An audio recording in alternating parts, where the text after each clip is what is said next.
this is the way it is. But I actually thank him, because there are some rooms that he has streamed, some content that he streamed that actually have people talking about things that are not just illegal, but could get you years and years, but decades of jail time. So I want to just thank him for that. I think we should recognize when people are using things that we find annoying to do good. It's it's positive. Does this guy so happen to be from Chicago?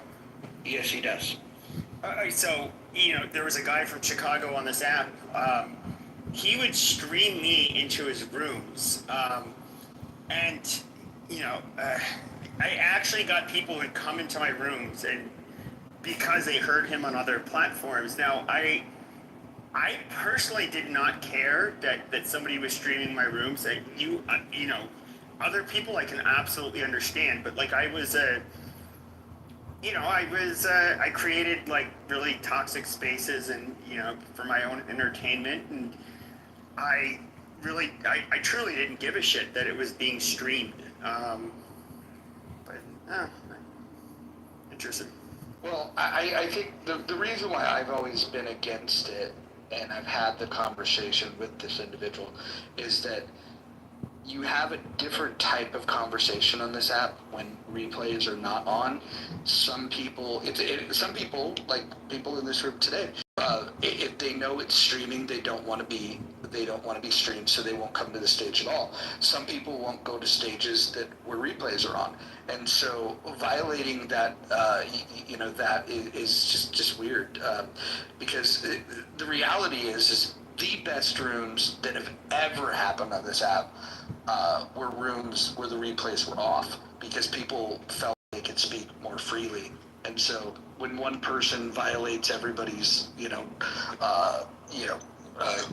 it the desires, recording everything? Gildas, way to miss the point. Yeah. You can be assured that the app does, but the app's not streaming it. The app's not repurposing it. The app's not doing any of those things. But again, this is the world that we live in now.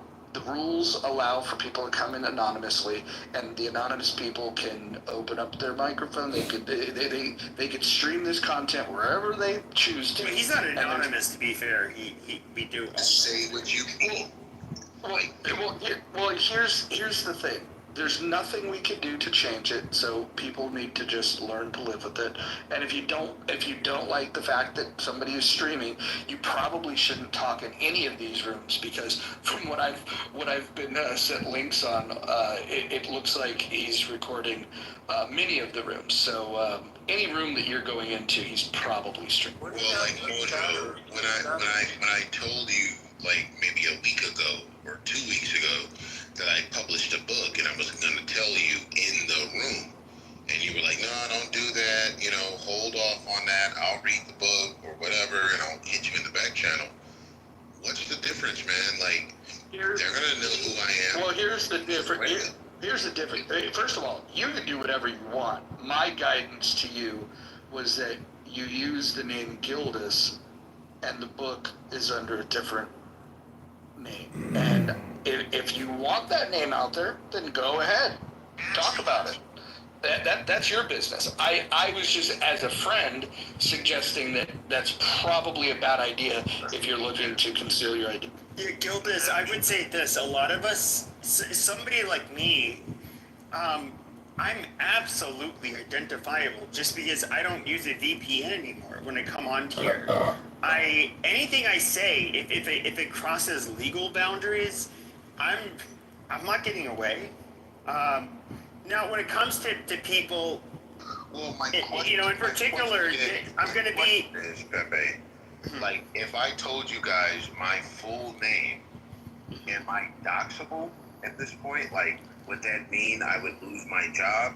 After everything you've heard me say, my comments, whatever I've shared on this app, am I doxable to the point where they would be like, fire that? As a black person, I mean, when I say as a black person, I do think that